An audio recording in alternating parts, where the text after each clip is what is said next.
Hindi notes part 4 one day exam के लिए important है, पीसीएस और यूपीएससी के लिए नहीं है। घोषत्व के आधार पर वर्गीकरण। आधार स्वरतंत्री, स्वरतंत्रिका में स्वर कंपन। सघोष अघोष। सघोष क्या होता है? उच्चारण में कंपन होता है, वाइब्रेशन होता है। 3 4 5 यारा लावा हा सभी स्वर और उच्छिप्त व्यंजन। 3 4 5 यारा लावा हा सभी स्वर उच्छिप्त व्यंजन। अघोष क्या होता है? इसमें नो वाइब्रेशन, मतलब इसमें कंपन ध्वनि में केवल श्वास का प्रयोग होता है, इसमें कंपन नहीं होता है। वर्ग इसमें कौन कौन से होते हैं? 3 4 5 सघोष में होते हैं। अघोष में अघोष मतलब आगे, तो 1 2 और शा हा नहीं होता है इसमें। ठीक है। प्राणत्व वायु के आधार पर व्यंजनों का वर्गीकरण। अल्प व्यंजन जिन वर्णों का उच्चारण करने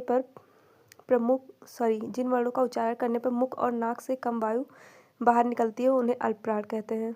कुल संख्या इनकी 31 होती है। प्रत्येक वर्ग का विषम वर्ण, पहला तीसरा पांचवा। ठीक है। अल्प प्राण व्यंजन क्या होता है? प्रत्येक वर्ग का विषम वर्ण। अल्प प्राण में विषम आएंगे। ठीक है। सभी वर्ग के विषम वर्ण, जैसे पहला तीसरा पांचवा। 1 3 5, एक जो है वो 3 5 बहुत करता है, ये अल्प प्राण में आएगा। और अंतस्थ व्यंजन क्या है? यारा लावा और सभी स्वर और डा। उच्छिप्त में डा आएगा, ढा नहीं आएगा।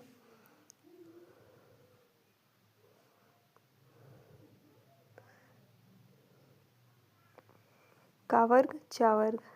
का वर्ग में क ख ग का ग ड। चा वर्ग में चा छा। जैसे मैंने बताया कि मतलब इसमें सारे विषम रहेंगे, तो 1 3 5 1 3 5 वर्ड, बस बाकी आप लोग देख लेना। महाप्राण व्यंजन जिन वर्णों का उच्चारण करने पर अधिक वायु बाहर निकलती है। महाप्राण क्या होता है? जैसे उसमें कितना था? विषम था, तो इसमें सम होगा, सम वर्ड होगा दूसरा चौथा।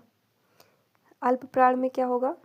अल्प है तो इसका मतलब वहाँ 2 संख्या नहीं होगी, 3 होगी, अपोजिट हो जाएगा तो विषम हो जाएगा। अल्प प्राण में विषम 3 4 5।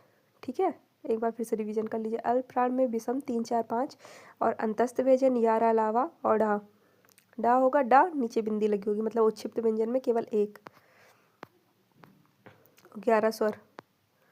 और महाप्राण में क्या होगा? सम होगा इसमें, मतलब 2 4 और कुल संख्या कितनी होगी इसमें? 15।